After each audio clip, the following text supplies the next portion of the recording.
आप सभी को एक बार फिर से जय मसीह की। खुदावन यसु के पाक जलाली और मुबारक नाम में मैं आप सभी को सलाम कहता हूँ। Greetings in the name of our wonderful saviour Lord Jesus Christ. एक बार फिर से मैं आपका बाप, बेटे और पाकरू के नाम में मैं आप सबों का स्वागत करता हूँ। मैं आप सबको वेलकम करता हूँ। मेरे भाइयों और बहनों, मैं शुक्रगुजार हूँ उन लोगों का जो हमारे लिए और हमारी कलीसिया के लिए और परमेश्वर के लोगों के लिए आप कंटिन्यू प्रार्थना कर रहे हैं, और आपकी प्रार्थनाओं की वजह से ही हम सुरक्षित हैं, हम परमेश्वर में चल पा रहे हैं। क्योंकि बहुत ज़रूरी है कि हमारे बैक में कोई खड़ा रहे। मैं एक दिन इफिसियों पढ़ रहा था जिसमें ऐसा बताया गया कि पौलुस ने कहा कि आत्मा की तलवार ले लो, उद्धार का टोप पहन लो, धार्मिकता की चिल्लम पहन लो। आप देखते हैं जब एक योद्धा लड़ाई करने के लिए जाता है, एक वॉरियर, तो उसके हाथ में, उसके बदन पे कुछ वेपन्स बंधे हुए रहते हैं, कुछ शील्ड्स होती हैं जो उसे बचाती है। पर आपने देखा है इफिसियों के 6 अध्याय में जहां पर ये पहनने के लिए कहा गया है, लेकिन बैक में कुछ भी नहीं है। क्या है बैक में हमारे? मैं आपको बताना चाहता हूँ। बैक में जो चीज़ काम करती है वो है आपकी प्रेयर्स, आपकी प्रार्थनाएं। और मेरे भाइयों और बहनों, कंटिन्यू हमारे लिए प्रार्थना करते रहिए। और मैं आपको थोड़ा बताना चाहता हूँ अबाउट अवर महाराष्ट्र। हमारे यहाँ पर कोरोना के जो केसेस है वो बहुत ज़्यादा बढ़ गए हैं। जहाँ पर मैं रहता हूँ वहाँ पर भी बहुत ज़्यादा अब ये फैलने लगा है। कृपया हमारे लिए प्रार्थना करते रहें। और मैं जानता हूं कि आप प्रार्थना करते होंगे, और कंटिन्यू अपनी दुआओं में हमें याद रखिए कि हम परमेश्वर के साथ चलते रहें और हम बीमारियों से बचे रहें। इससे पहले कि मैं आज के वचन की शुरुआत करूं, मैं सबसे पहले आप में से हर व्यक्ति से जो जीसस लाइफ चर्च के इन वीडियोस को देखते हैं और आप इसमें से कुछ लर्न करते हैं, अगर कभी भी आप हमारे वीडियो को देख रहे हो जिसमें मैंने वचन शेयर किया है, मेरे भाइयों और बहनों, यूट्यूब पे अगर आप सिर्फ सूरज प्रेमानी टाइप करेंगे तो आपके सामने कम से कम मेरे 350 से ज़्यादा वीडियोस आपके सामने आ जाएंगे। अगर आप कोई भी वीडियो खोलकर देख रहे हो और आपको ऐसा लग रहा है कि परमेश्वर ने उन वचनों में से आपके लिए आपसे बात की है, तो मैं आपसे विनती करता हूँ, महिमा परमेश्वर को दीजिएगा। ये मत कहिएगा कि ये भाई जो है ये बहुत मेहनत करता है वगैरह वगैरह। हाँ, हम सबों को जो परमेश्वर के लोग हैं हमें मेहनत करनी है, लेकिन हमें ये भी याद रखना है कि महिमा केवल उसकी है, सब कुछ उसके द्वारा आता है। इसलिए यीशु ने हमें प्रार्थना करना सिखाया और उसने अंत में कहा, जब तुम प्रार्थना करो तो कहो, ऐ हमारे पिता। और अंत में उसने कहा, राज्य, पराक्रम और महिमा सदा और सदा उसकी ही है। जब भी आपको लगता है कि आज के वचन से आपने कुछ लर्न किया, प्लीज आप परमेश्वर को महिमा दीजिएगा, क्योंकि वही वो उस सारी बातों के योग्य है। सब कुछ उसके द्वारा और उसके लिए है। मैं आपसे ये विनती करता हूं। और आज के वचन को तो आपने टाइटल पढ़ ही लिया होगा, 5 मिनट नकारात्मक, 5 मिनट सकारात्मक, 5 मिनट्स नेगेटिव, 5 मिनट्स पॉजिटिव। बहुतों की जिंदगी, इवन मैं भी कभी कभी ऐसा ही हो जाता हूँ, लड़ता रहता हूँ। पर इस विषय में आने से पहले मैं कुछ अपने जवान भाइयों और बहनों से कुछ छोटी सी बात शेयर करना चाहता हूँ। और न केवल जवानों के लिए, मतलब वो भी लर्न कर सकते हैं, लेकिन वैसे तो मैं हर एक के लिए ये वचन शेयर कर रहा हूँ। लेकिन जरा देखिए खुदावन आप में से इसमें से आपको क्या समझा रहे हैं। मैं जानता हूं जो अनुभव मेरा है वो अनुभव आपका भी होगा। मैं आपको काफी बार बता चुका हूं, मैं एक बार फिर से दोहराता हूं कि मैं 14 या 15 साल से मैं मसीह में हूं। मैंने प्रभु यीशु मसीह को अपना उद्धार करता, I accept Lord Jesus Christ my personal saviour. मैंने अपने प्रभु यीशु मसीह को अपना उद्धार करता आज से 14-15 साल पहले मैंने उनको ग्रहण किया था। और मैं डे वन से ही मैं बाइबल का एक विद्यार्थी रहा हूँ। मैंने बाइबल को दूसरों को बताने के लिए नहीं पढ़ा था, वो मेरा एक जुनून है जो आज भी मेरे अंदर है। मैं वचन को अपने लिए पढ़ता हूँ और कई बार जब मैं वचन शेयर करने के लिए जाता हूँ तो मुझे नहीं पता रहता है कि मैं क्या शेयर करूँगा, लेकिन ये प्रभु का अनुग्रह है कि वो मुझे बताते हैं। कई बार मैं नोट्स भी बनाता हूँ, लेकिन कई बार मैं विश्वास से प्रभु की आत्मा के द्वारा खड़ा हो जाता हूँ। जो मैं आपको बताना चाहता हूँ वो ये है, मेरे लाइफ में ये बहुत बार हुआ कि मैंने किसी परमेश्वर के दास को, किसी खुदा के खादिम को सुना और मुझे ये महसूस हुआ कि परमेश्वर मुझसे बात कर रहे हैं। कई बार परमेश्वर मुझे उत्साहित करता था, इनकरेज करता था मेरे फ्यूचर के लिए। प्रभु ने मुझे बहुत सारे वचन दिए, जैसे कि यिर्मयाह में लिखा गया है कि जो कल्पनाएं वो हमारे विषय में करता है उन्हें वो जानता है कि वो कुशल की हैं, हानि की नहीं। इस वर्ड ने मुझे बहुत सहारा दिया है। लेकिन कई बार ऐसा भी होता है कि परमेश्वर मुझे करेक्शन करता है अपने लोगों के द्वारा, या तो वचन के द्वारा, या कभी कभी हम अनबिलीवर्स के द्वारा भी करेक्ट किए जाते हैं। कई बार परमेश्वर आपको ऐसे बॉस देता है जॉब में जो बिल्कुल आपके नेचर के विपरीत, बहुत डिफरेंट होते हैं। वो आपके साथ वन माइंड नहीं हो पाते हैं। परमेश्वर कभी कभी हमें इनके द्वारा भी करेक्ट करता है। पर मेरे साथ ऐसा कई बार हुआ, जब मैंने वचन को सुना मुझे एक गिल्ट नहीं कह सकते हैं, मुझे एक पछतावा हुआ कि मैं ऐसा कैसे कर सकता हूं। और मैंने प्रभु से माफी मांगी। 2 3 4 दिन तक मैंने देखा कि अब मैं वो गलतियां नहीं कर रहा हूं, लेकिन अचानक मेरे सामने टेम्पटेशन आया और मैं फिर से गिर गया।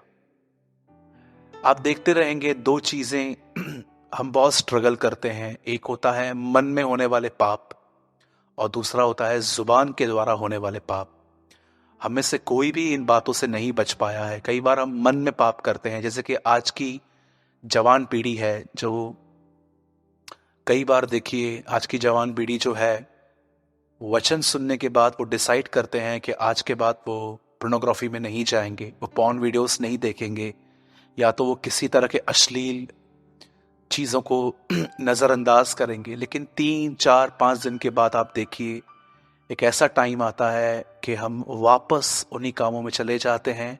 फिर हम गिल्टी फील करते हैं, फिर हम वापस सोचते हैं कि अब क्या प्रभु हमें माफ़ करेगा।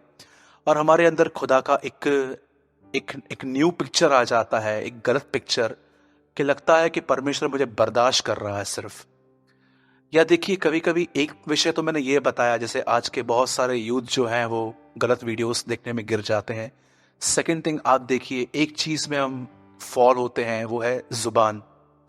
कई बार जब हम किसी से फोन पे बात करते हैं, आपने देखा है कभी कभी आप फोन पे बात करते करते कैसे आप स्लिप हो जाते हो। किसी ने आपको विश्वास योग्य समझ के अपनी बातें शेयर की और आपसे ये भी कहा कि प्लीज आप ये बातें किसी को न बताएं, लेकिन आप सारी बातें बताते हो। क्या ये जुबान का स्लिप होना नहीं है? क्या ये चुगली मारना नहीं है? ऐसी बहुत सारी बातें जिनको हम सुनते हैं गलत हैं।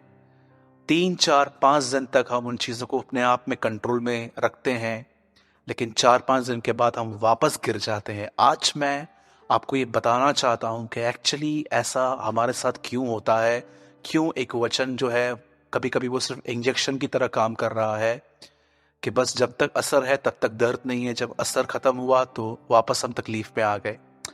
मैं चाहता हूं कि आज मैं इस विषय पर जो आपको काउंसलिंग देना चाहता हूं वर्ड को लेकर, आप उसे बहुत ध्यान से सुने।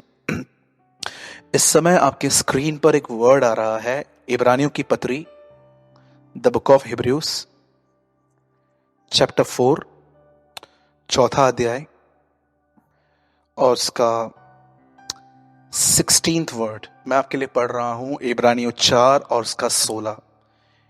इब्रानियों की पत्री और उसका चौथा अध्याय, उसका 16th वर्ड इस समय वो आपकी स्क्रीन पर है। इसीलिए आओ हम उस अनुग्रह के सिंहासन के निकट हिया बांधकर चलें कि हम पर दया हो और वह अनुग्रह पाएं जो आवश्यकता के समय हमारी सहायता करे। देखिए, एक समय आता है जब हमें बहुत आवश्यकता होती है अनुग्रह की। आपने देखा होगा कि जब यीशु मसीह इस पृथ्वी पर थे, तब उन्हें बहुत ही अलग-अलग नाम दिए गए थे। कुछ नेगेटिव नेम्स भी उनको दिए गए थे। कुछ नाम उन्होंने अपने खुद बताए, जैसे कि मैं मार्ग हूँ, सत्य हूँ, जीवन हूँ, सच्ची दाखलता हूँ, जगत की ज्योति हूँ, जीवन की रोटी हूँ, आदि हूँ, अल्फा हूँ, ओमेगा हूँ, प्रथम और अंतिम हूँ, मुर्दों में से जी उठने में पहलोठा हूँ। ये सारे नाम हम नए नियम में, इवन न्यू टेस्टामेंट में भी, ओल्ड टेस्टामेंट में भी, शांति का राजकुमार और प्रभु हमारी धार्मिकता, ऐसे बहुत सारे नाम हम यीशु मसीह के बाइबल के अंदर पाते हैं। लेकिन आपने कभी देखा कि यीशु मसीह को कुछ लोगों ने कितने गलत नाम दिए थे? पेटू, पियक्कड़, दुष्ट आत्माओं का सरदार, बालजबूल, व्यभिचार से जन्मा हुआ। कभी आपने सोचा है कि अगर आपके लिए कुछ भी कोई गलत लिखे फेसबुक पर या तो यूट्यूब के कमेंट्स में या तो कहीं और, आपका नाम खराब हो, ये चीज़ें हमें कितना डिस्टर्ब करती हैं। कई कई घंटे हम बिजी हो जाते हैं इन बातों के बारे में सोचने में कि ऐसा कैसा मेरे लिए लिख दिया, क्या मैं ऐसा हूँ, ये तो उसने गलत किया, मुझे मौका मिला तो मैं भी नहीं छोड़ूंगा, मैं इसकी कंप्लेन लेके इसको करूंगा। कितनी बातें, कितना दिमाग हमारा चालू होता है। पर क्यों यीशु मसीह ऐसे थे कि जब उन्हें पता चलता था, तब बाइबल में कोई जिक्र नहीं है कि यीशु परेशान होकर 2-3 दिन की सेवकाई बंद करके एक अपने घर पे जाके बैठ गए। कभी आपने ऐसा पढ़ा बाइबल के अंदर कि यीशु मसीह 2-3 दिन के लिए सेवा करने के लिए सेवा बंद करके घर पे चले गए और पतरस, आंद्रियास सब चेले पहुंचे और उन्होंने कहा, क्या हुआ प्रभु, आज तू आया नहीं था? आज सबको आज सेवा करनी है। तब यीशु ने कहा, नहीं, मैं आज के बाद कभी भी सेवकाई नहीं करूंगा। क्यों प्रभु? लोग मेरे बारे में क्या क्या बोलते रहते हैं, ये तो मैं इनके लिए इतना कुछ करता हूं, फिर भी मेरे लिए ऐसा बोलते हैं। कभी आपने यीशु मसीह को इस तरह देखा? कभी भी नहीं देखा होगा। क्यों यीशु मसीह पर इन चीजों का कोई असर नहीं करता था? Because of one thing. मेरे भाइयों और बहनों, यीशु मसीह अपने जीवन में कभी इन बातों में नहीं गिरा और न कभी अन्य बातों में गिरा। Because of grace of God, परमेश्वर का अनुग्रह उस पर था। मैं आपके सामने एक और वचन लगा रहा हूं। मैं चाहता हूं कि आप इस वचन को भी आप जान लीजिए। लूका की किताब, उसका 2 अध्याय 52। और यीशु बुद्धि और ढील डोल में और परमेश्वर और मनुष्यों के अनुग्रह में बढ़ता गया। यहां पर लिखा गया है, वो न केवल डील डॉल में, but he grow in the grace of God.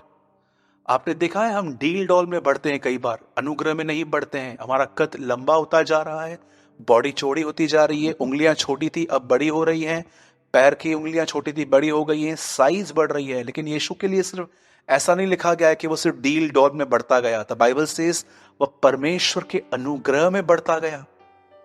मेरे भाइयों और बहनों, प्रतिदिन यीशु मसीह पहाड़ों पे जाके खुदावंत के साथ एक हो जाता था संगति में, और वहीं पर उसे वह अनुग्रह मिलता था। उस अनुग्रह को पाके जब वो पृथ्वी पे चलता था तो बहुत सारी बातें उसे टच नहीं कर पाती थी, क्योंकि हृदय अनुग्रह से भरा हुआ था।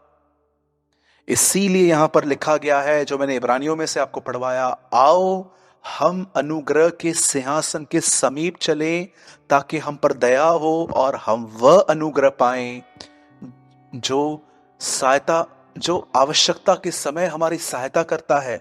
आप जानते हो कौन सा समय है आवश्यकता का? आपने वचन सुना, 3 दिन आपने अपने आप को अच्छे से अपने आप को मेंटेन रखा, लेकिन चौथे दिन जब आपके ऊपर टेम्पटेशन आया, आप गिरने वाले थे, ये वो टाइम है जब आपको ग्रेस चाहिए।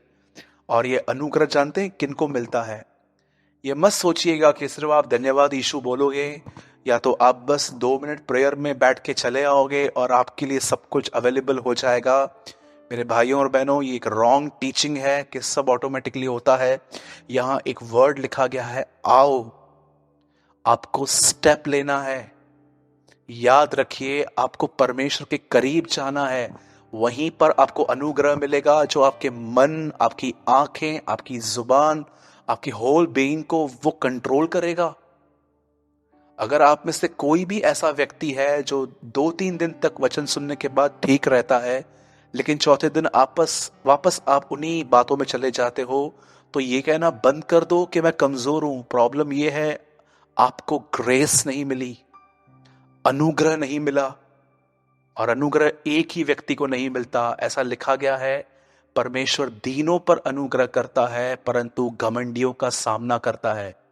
आप जानते हो परमेश्वर किसी का सामना कैसे करता है? सिंपल, वो एक व्यक्ति के ऊपर से ग्रेस उठा ले जाता है। जरा आप सोचिए, क्या आपका जीवन भी कहीं ऐसा तो नहीं है कि आप कोई भी वर्ड सुनने के बाद कुछ दिन तक आप ठीक रहते हो, लेकिन अगेन यू फॉल, अगेन वापस आप गिर रहे हो। मैं आपको बताना चाहता हूं, you need a grace of God. और परमेश्वर का अनुग्रह उन्हें मिलता है जो परमेश्वर के सामने जानते जाते हैं और परमेश्वर के सामने अपनी हर चीजों का लेखा देते हैं कि प्रभु मुझे माफ कर, प्रभु मैं दिखाता हूं मैं स्ट्रांग हूं, मेरी विश्वासियों के बीच में बहुत टेस्टिमनी अच्छी है, लेकिन प्रभु मैं ऐसा नहीं हूं। आप जानते हो मैं लोगों को इज़राइल दिखाता हूं कि मैं इज़राइल हूं, पर आप जानते हो मैं याकूब हूं। ईमानदार लोगों का है अनुग्रह। और याद रखिए, ये कुछ चीजें बाइबल के अंदर एवरी डे करनी है आपको। जैसे लिखा गया है, परमेश्वर का अनुग्रह, परमेश्वर की दया प्रतिदिन नई होती है। एक वचन में लिखा गया है, आज की रोटी हमें दे। वैसे ही आपको परमेश्वर का अनुग्रह प्रतिदिन प्रभु से मांगना है। और याद रखिए, जब भी आप उठते हैं अपना कुछ समय खुदा को दीजिए ताकि आपको वो अनुग्रह दे, और वही अनुग्रह आपको होल डे में डिफिकल्ट लोगों के बीच में पाप रहित रखेगा, सिन से बचा के रखेगा। मैं उम्मीद करता हूं कि आप में से जितने भी यूथ हैं जो बार बार गलत चीजों में फॉल होते हैं, या तो आप बड़े हैं जुबान में स्लिप होते हैं, कहां पर भी स्लिप होते हैं, मैं आपको बताना चाहता हूं, आपको परमेश्वर का अनुग्रह चाहिए। यीशु मसीह पहले दिन से यहां लिखा गया है परमेश्वर के अनुग्रह में बढ़ते गए, मनुष्यों के अनुग्रह में बढ़ते गए। जानते हो मनुष्य का अनुग्रह क्या होता है? कि परमेश्वर आपको एक अच्छा लीडर दे और परमेश्वर उसके द्वारा आपको टीच करे। This is a grace of God, कि वो आपको समय समय पे टीच करे कि ऐसा नहीं ऐसा, ऐसा नहीं ऐसा। आइए, मैं चाहता हूं हम में से हर व्यक्ति इस समय परमेश्वर के वचन को खोले। अगर आप घर में बैठे हैं तो प्लीज बाइबल को लेकर बैठें। मैं आपके साथ बहुत ही इंपॉर्टेंट टॉपिक का शेयर करना चाहता हूं, और मैं थोड़ा अपना अनुभव भी बताऊंगा आज के माइंड की बैटल्स कैसे होती हैं। भजन संहिता 143, जबूर की किताब उसका 143, द बुक ऑफ साम्स 143 और उसका 5th वर्ड। इससे पहले कि हम आज के वर्ड में आए, आइए हम सब दुआ करेंगे। Thank you Jesus. हमारे जीवित और महान स्वर्गीय पिता, आकाश और पृथ्वी के मालिक, तू था, तू है, तू आने वाला है।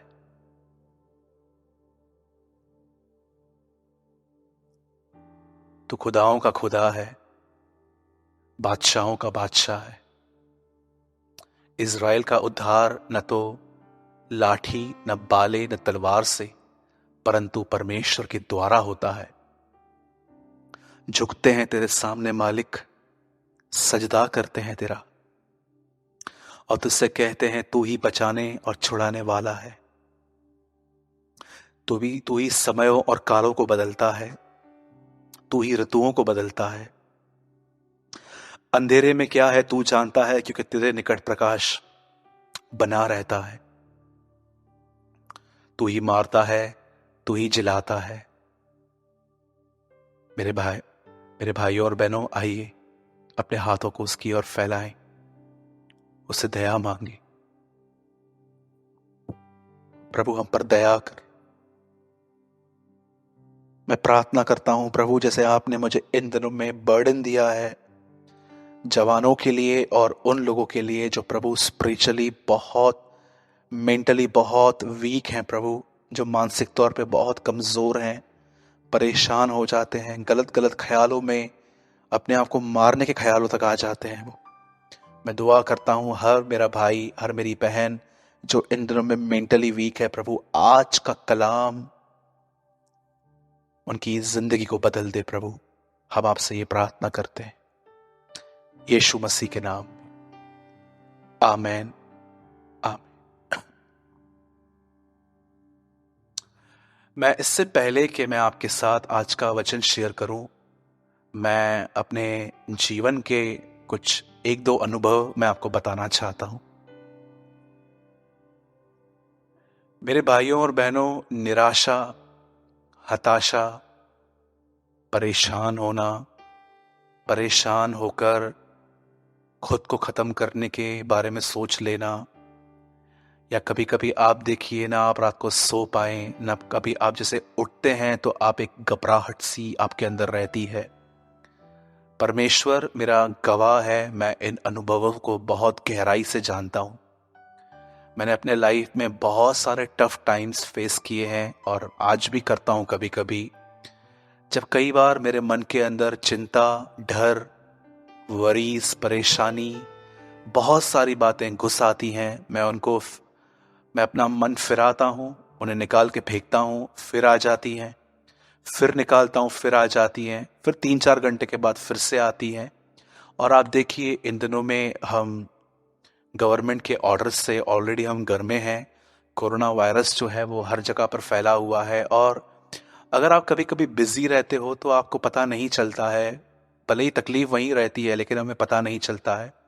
लेकिन जब हम घरों में बैठे रहते हैं तो आपने देखा होगा हमारे दिमाग कितने चलते रहते हैं, हम लोगों के गलत रवैये को वॉच करते रहते हैं, और कई सारी चीज़ें हमने इन दिनों में देखी होंगी, और कई बार हम कड़वे भी हो जाते हैं अपने आप में। आज मैं आप में से हर उस भाई और मेरी बहन से मैं बात करना चाहता हूं जो बहुत ही मेंटली परेशान है, या आप देखते हैं कि आप परेशानी से उठते हैं, वापस गिर जाते हैं, वापस अपने अपने हालातों में चले जाते हैं। मैं आपके सामने एक वचन रख रहा हूं, भजन संहिता का 143 और उसका 5th वर्ड। मैं बिलीव करता हूं कि ये वचन आपको बहुत हिम्मत दे सकता है, आपको फ्यूचर में आपको बहुत संभाल सकता है। मुझे प्राचीन काल के दिन सिमरन आते हैं, मैं तेरे सब अद्भुत कामों पर ध्यान करता हूं और तेरे काम को सोचता हूं। मैं फिर से पढ़ता हूं क्योंकि बहुत बेहतरीन वचन है ये। मुझे प्राचीन काल के दिन याद आते हैं, स्मरण आते हैं। मैं तेरे सब अद्भुत कामों पर ध्यान करता हूं और तेरे सब कामों को सोचता हूं। आप जानते हैं, अगर आप 43 के ऊपर ऊपर पढ़ेंगे तो वहां पर लिखा है छुटकारे के लिए प्रार्थना, और उसके बाद नीचे लिखा है दाऊद का भजन।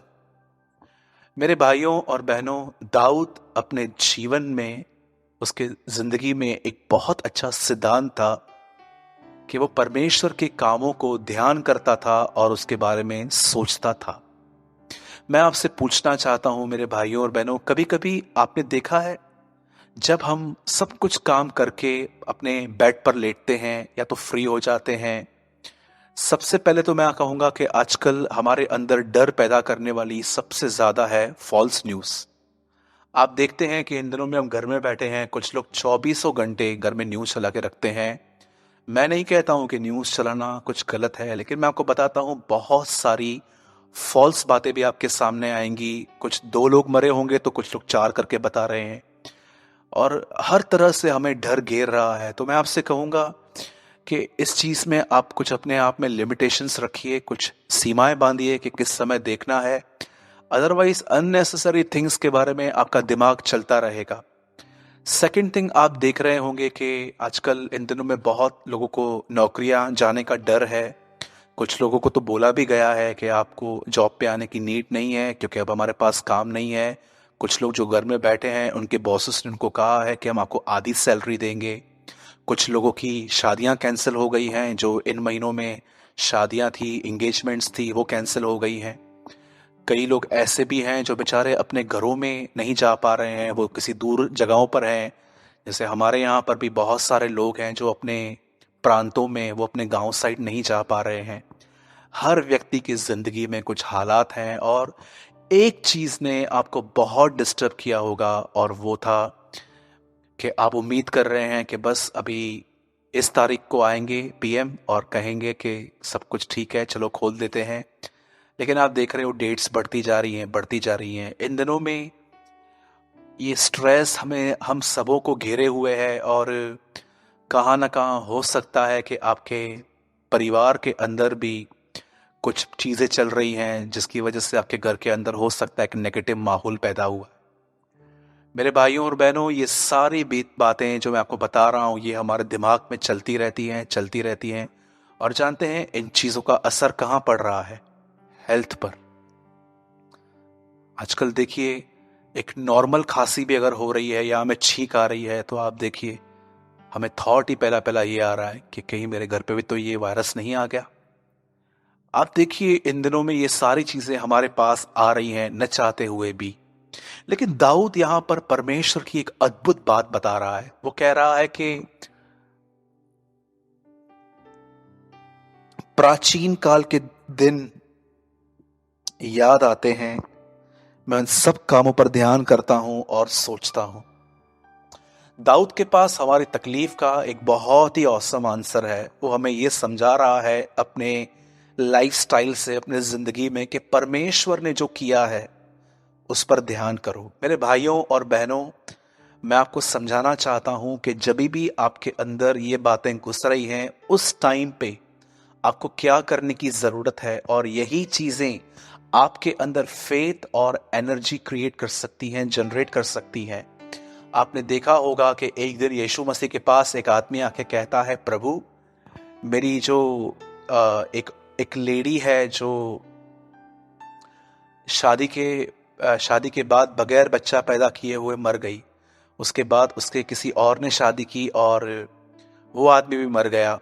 और आई एम सॉरी, यीशु मसीह ने कहा जैसे कि एक लेडी थी जिसने शादी की और हस्बैंड बगैर बच्चा उत्पन्न किए हुए वो मर गया। ऐसे करते करते 6-7 लोगों ने उससे मैरिज की, और लास्ट में जब प्रभु एक दिन आएगा जब हम मरने के बाद सब तेरे सामने खड़े होंगे, तो वो जो औरत है वो किसकी बीवी कहलाएगी? यीशु मसीह ने उनको एक बात कही कि तुम भूल में पड़ गए हो, वहां पर शादियां नहीं होती हैं। यीशु ने उनको कहा तुम भूल में पड़ गए हो, क्योंकि न तुम परमेश्वर के वचन को जानते हो, न तुम परमेश्वर की सामर्थ को जानते हो। दो चीजें एक क्रिश्चियन को, एक मसीह व्यक्ति को हमेशा समझनी है, the word of God and the power of God. कुरिन्थियों की कलीसिया को पौलुस कहता है, तुम्हारा विश्वास मनुष्य के ज्ञान पर नहीं परंतु परमेश्वर की सामर्थ पर निर्भर होना चाहिए। आप जानते हैं बाइबल ऐसा बताती है कि परमेश्वर ने पुराने नियम में पहले अध्याय उत्पत्ति में सिर्फ मात्र अपने शब्द से इस पूरी दुनिया को बनाया। ग्रास बनाई, पेड़ बनाए, जानवर बना दिए, सब कुछ बनाया। और उसके बाद आप देखिए एक समय ऐसा आया कि इस पृथ्वी पर परमेश्वर ने देखा कि इब्राहिम नामक एक व्यक्ति रहता है। जब देखिए 100 साल की उम्र में, मेरे भाइयों मेरी बहनों, एक 100 साल की उम्र में एक घर में बच्चा पैदा हुआ। जब इब्राहिम परमेश्वर के कहने पर अपने बच्चे को होम बलि करने वाले थे, तो बाइबल कहती है जब वो मारने ही वाले थे तब परमेश्वर ने उनको कहा इसे मत मार, क्योंकि मैं जान चुका हूं कि तू मेरा भय मानता है। आप जानते हैं इब्राहिम क्यों अपने बेटे को बलिदान करने के लिए तैयार हुआ? क्योंकि इब्राहिम जानते थे कि अगर मैं अपने बच्चे को मार दूं तो परमेश्वर इसे मुर्दों में से जिला सकता है। आप जानते हो इब्राहिम ने अपने जीवन में दो चीजें जानी थी, परमेश्वर का वचन और परमेश्वर की सामर्थ। वचन इस तरह कि प्रभु ने जो कहा उसे पूरा किया, और सामर्थ उसने देखा कि कैसे बूढ़ी सारा ने अपने अंदर गर्भ धारण करने की ताकत पाई थी। मेरे भाइयों और बहनों, उसके बाद आप देखते हैं एक और व्यक्ति आया जिसका नाम था मोसेस। बाइबल ऐसा बताती है यह व्यक्ति एक बहुत ही बड़ा व्यक्ति था जो परमेश्वर के द्वारा खड़ा हुआ। और जब परमेश्वर ने इज़राइल को और मूसा को लाल समुंदर के सामने खड़ा किया, आप जानते हो मूसा ने प्रभु को पुकारा था, लेकिन प्रभु ने कहा तू मुझे क्यों कह रहा है, तेरे हाथ में लाठी है, मार समुंदर पे। और जैसे मूसा ने ये बात सुनी, मूसा ने वो लाठी समुंदर में डाली और बाइबल बताती है समुंदर दो भाग हो गया और इजराइली वहां से ऐसे निकल गए। आप जानते हो जहां पर भी पानी होता है वहां पर थोड़ा नरमपन होता है, वहां पर जमीन थोड़ी गीली होती है, पैर अंदर जाने का डर रहता है। लेकिन आप बिलीव कर सकते हैं कि इतने सालों का पानी वहां पर पड़ा था, लेकिन जब इजरायलियों ने पैर रखा, लिखा है कि वे ऐसे उतरे मानो सूखी भूमि पर उतर रहे थे। मेरे भाइयों और बहनों, मूसा ने भी दो चीजें जान ली कि जो परमेश्वर ने कहा और परमेश्वर की सामर्थ। उसके बाद आप देखते हैं पुराने नियम के अंदर एक और व्यक्ति आया जिसका नाम था एलीशा। जब एलीशा ने एक औरत को परमेश्वर से प्रार्थना करके उसे बेटा दिया, बाइबल बताती है ये बेटा मर गया, लेकिन इसके बाद एलीशा ने मुर्दों में से उस बच्चे को जिलाया। एलीशा ने भी परमेश्वर की सामर्थ को जाना। उसके बाद आप देखते हैं डैनियल आया जो सिंहों की मान में फेंक दिया गया, लेकिन कोई शेर उसका मुंह उसको फाड़ नहीं पाया, खा नहीं पाया। और जब राजा उसे देखने के लिए आया तो उसे राजा को क्या कहा, ये देख मेरे खुदा ने, मेरे परमेश्वर ने तेरे शेरों का मुंह बंद करके रखा है। मेरे भाइयों, और नए नियम के अंदर आप देखते हैं कि कैसे यीशु मसीह एक कुंवारी के द्वारा पैदा हुआ। बाइबल बताती है परमेश्वर की आत्मा की सामर्थ्य से वो कोढ़ियों को शुद्ध करता रहा, बीमारों को चंगा करता रहा, दुष्ट आत्माएं निकालता रहा। और बाइबल बताती है परमेश्वर की सामर्थ्य से वह मुर्दों में से जी उठा। और आप बाइबल के अंदर एक नहीं ऐसे बहुत सारी बातें जानते होंगे कि लोगों ने दो बातें जानी और उसके बाद वो सामर्थी हो गए, word and the power of God.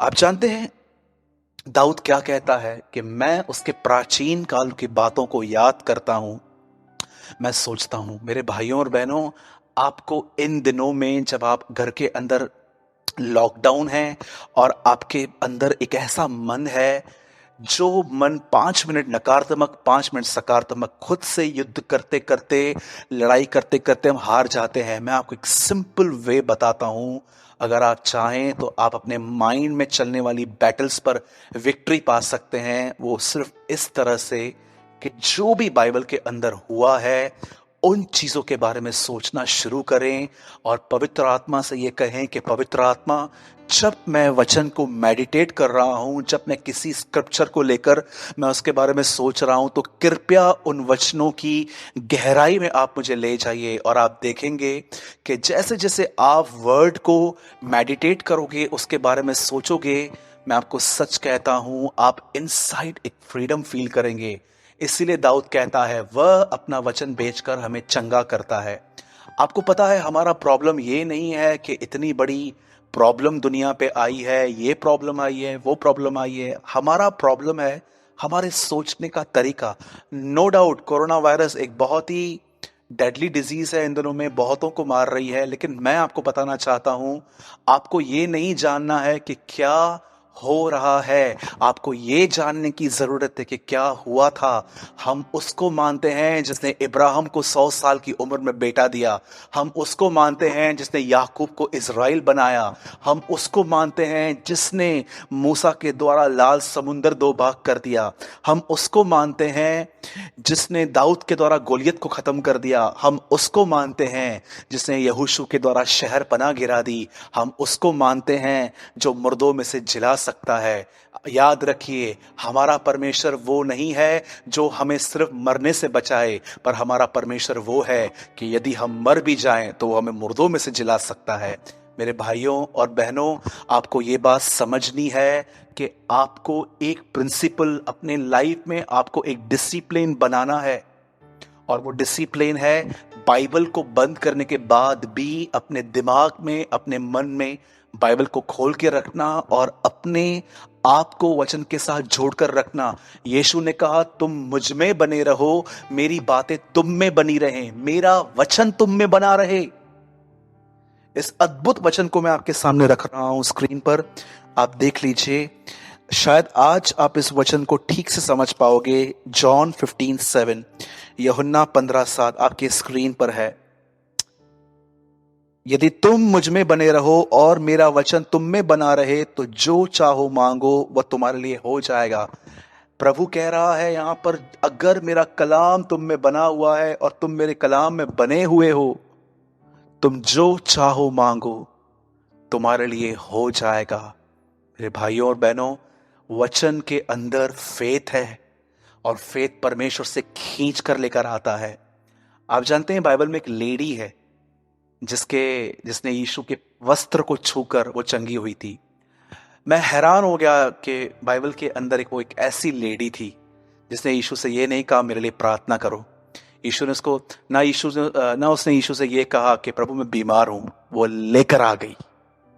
परमेश्वर चाहता है कि हम ऐसे बने कि हम लेने वाले लोग बने। वो लेकर आ गई। उसके बाद यीशु ने देखा कि मुझ में से अभिषेक, मुझ में से सामर्थ निकली है, तब उसको यीशु ने बात की।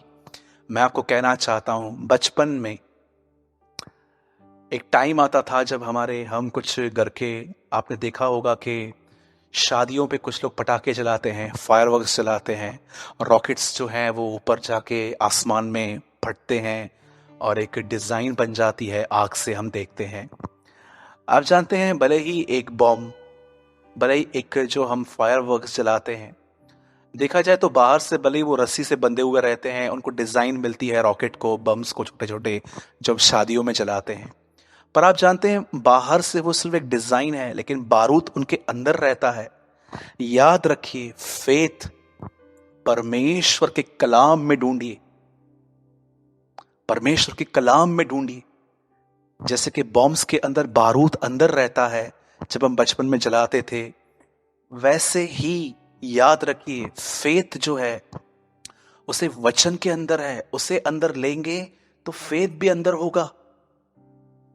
प्राचीन काल की बातों को दाऊद कहता है, मैं उन बातों को याद करता हूं, मैं उन बातों को स्मरण करता हूं। आप जानते हैं, यदि आप सच में माइंड में एक बैटल लड़ रहे हैं कि ब्रदर मैं नहीं चाहती हूं कि मेरा डिवोर्स हो, पर मेरे हस्बैंड मुझे डिवोर्स देना चाहते हैं, ब्रदर मेरी जॉब जा रही है, ब्रदर मेरे बच्चे बीमार हैं, हो सकता है कि आपका कोई प्रियजन है जिसे कोरोना वायरस ने पकड़ा है, या हो सकता है कि आप घर के अंदर बहुत ही फाइनेंशियल प्रॉब्लम में आ रहे हो, डे बाय डे खर्चा चालू है, घर का बिल्स पे करने पड़ रहे हैं, लेकिन इनकम सोर्स नहीं है। मैं जानता हूं कि जिस खुदावन ने आपको आज तक चलाया है वो आपको कल भी चलाएगा, लेकिन मैं आपसे विनती करता हूं कि आज अपने लाइफ में एक सिद्धांत बनाइए। एक बार फिर से कहता हूं, जो हो रहा है उस पर ध्यान न देकर जो हुआ है आज तक, प्राचीन काल की बातों को, उन पर अपना ध्यान लगाइए। और हमेशा हर वचन को पढ़ने के बाद एक वचन उसके साथ जोड़ के अपने साथ रखिए। यीशु मसीह कल, आज और युगानुयुग एक सा है। Lord Jesus Christ is the same yesterday, today and forever. Fashions बदल जाएंगे, मोबाइल बदल जाएंगे, दुनिया बदल जाएगी, बहुत सारी चीजें बदल जाएंगी, हमारा परमेश्वर कभी नहीं बदलेगा। इसलिए मलाकी की किताब में अंतिम अध्याय के अंदर एक वचन लिखा है, मैं प्रभु कभी बदलता नहीं, I the Lord never change. परमेश्वर आपके साथ है। अपने दिमाग को खुद से बात करने मत दीजिए, परमेश्वर के वचन के अंदर जाइए। मैं आपसे विनती करता हूं, यही चीज आपको नकारात्मक से एक सकारात्मक व्यक्ति बना देगी। Let's pray. स्वर्गीय पिता, हम दुआ करते हैं यीशु मसीह के नाम में। शुरुआत कहां से भी करें प्रभु, अंत तो आपके वचन की और ही होगा। हर चीज का जवाब वही है। मुझे अनुग्रह दे प्रभु कि मैं कभी भी प्रचार करूं, मैं अंत में लोगों को वचन की और ही फेरूं, क्योंकि मैं जानता हूं हमें मनुष्य और प्रधानों पर भरोसा नहीं रखना है, क्योंकि उनमें उद्धार करने की ताकत नहीं है। तेरा वचन ही है जो हमें छुड़ाता है और जो हमें समझाता है।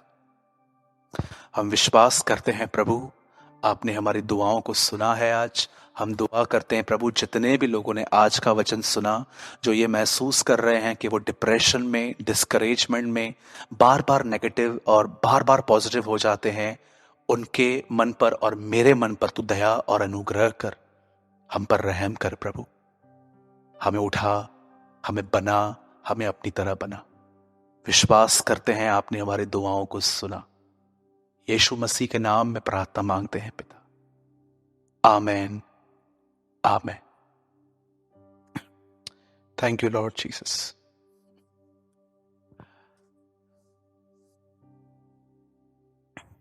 मेरे भाइयों और बहनों, आप में से जितने भी लोग, आइए हम एक दूसरी प्रार्थना में जाएंगे।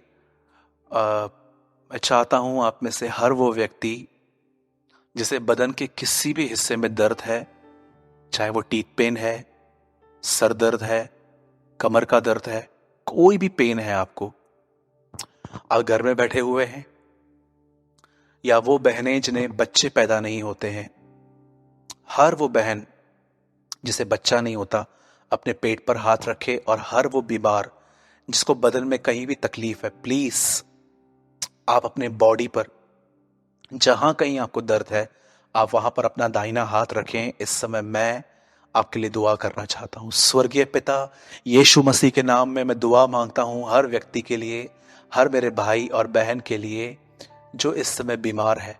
यीशु मसीह के नाम से प्रभु जी, हर बीमार चंगा हो जाए।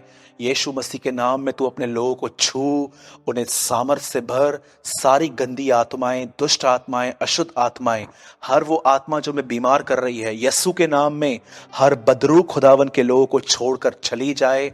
और हम दुआ करते हैं प्रभु, आपने कहा जो तुम पृथ्वी पर खोलोगे वो मैं तुम्हारे लिए स्वर्ग से खोलूंगा। हम खोलते हैं छुटकारे को, चंगाई को, आजादी को। प्रभु जी, अपने लोगों को चंगा कर। हर वो बहन और भाई जो इस समय कोरोना वायरस से ग्रस्त हैं, यीशु मसीह के नाम में वो चंगे हो जाएं। प्रभु जी, वो कोविड जो पैडेमिक जो फैला हुआ है, यीशु मसीह के नाम में वो चंगे हो जाएं। प्रभु जी, heal each and everyone Lord, we pray, heal each and everyone. हम दुआ करते हैं उन बहनों के लिए जिन्हें बच्चे नहीं होते हैं, यीशु मसीह के नाम से हम दुआ करते हैं अगले साल वो बहनें इसी समय अपने छाती से एक बच्चे को लगाएं। न तो बल से, न शक्ति से, या आपके अनुग्रह से हो प्रभु। हम आपसे ये दुआ मांगते हैं। सारी महिमा आदर आपको देते हुए हम दुआ को यीशु के नाम में मांगते हैं। आप सुनिए और ग्रहण कीजिए हमारे स्वर्गीय पिता, आमेन एंड आमेन। मेरे भाइयों और बहनों, मैं विश्वास करता हूं कि आज के वचन के द्वारा आपने बहुत कुछ लर्न किया होगा। इससे पहले कि मैं आज के वीडियो को मैं बंद करूं, मैं आपको दो चीज़ें बताना चाहता हूं, एक जवानों के लिए, एक हर एक के लिए। आप जानते हैं कि मैंने रिसेंटली एक वीडियो पब्लिश किया था जिसका नाम था व्यभिचार एक मीठा जहर। आप में से बहुत सारे जवानों ने उसके द्वारा मुझे बहुत संपर्क किया। आपने मेरे मैसेंजर पे मुझे मैसेजेस किए, बहुत सारे बातों ने शेयर किया। सबसे पहले आपकी ईमानदारी के लिए मैं परमेश्वर को धन्यवाद देता हूं। और अगर इस समय भी अगर आप एक यूथ हैं और आप मुझे देख रहे हैं, और अगर आप व्यभिचार, मैस्टरबेशन या पबजी गेम के पीछे आप देख रहे हैं कि आप एक जुनून देख रहे हैं कि आप चाहते हुए भी बातों को नहीं रोक पा रहे हैं, या आप एक गलत रिलेशनशिप में हैं शादी से पहले या शादी के बाद, अगर आप कोई भी ऐसे हैं तो मैं आपको एक सलाह देता हूं, ये आपके ऊपर है। आप चाहें तो आप मेरे फेसबुक पर जो मेरी आईडी है सूरज प्रेमानी, उसके मैसेंजर पर आप इन शॉर्ट थोड़े में अपनी प्रॉब्लम बता सकते हैं। मैंने आप लोगों के लिए एक आर्टिकल रेडी किया है जिसको पढ़ने के बाद आपको एक बहुत सुपर्ब गाइडलाइन मिल सकती है कि आपको कैसे इन बातों से बाहर आना है। और बिल्कुल न शर्माएं, मैं आपको वादा करता हूं आपकी बात सिर्फ हम तक सीमित रहेगी, मुझ तक सीमित रहेगी। ये बात किसी को पता नहीं चलेगी, क्योंकि बहुत सारे लोग घबराते हैं कि हम कैसे शेयर करें। मैं आपका भाई हूं, आप में से जितनी भी बहनें भाई मुझे देख रहे हैं, मैं आप सबका भाई हूं, और मैं आपकी सच में कुछ मदद करना चाहता हूं इस गंदी नरकीय जिंदगी से बाहर आने में। परमेश्वर ने मुझे भी बहुत सारी बातों से छुड़ाया है और मुझे अनुभव है कि हम किस तरह से इन बातों से बाहर आ सकते हैं। तो आप चाहें तो आप हमें संपर्क कर सकते हैं, मैं आपको ज़रूर गाइड करूंगा। और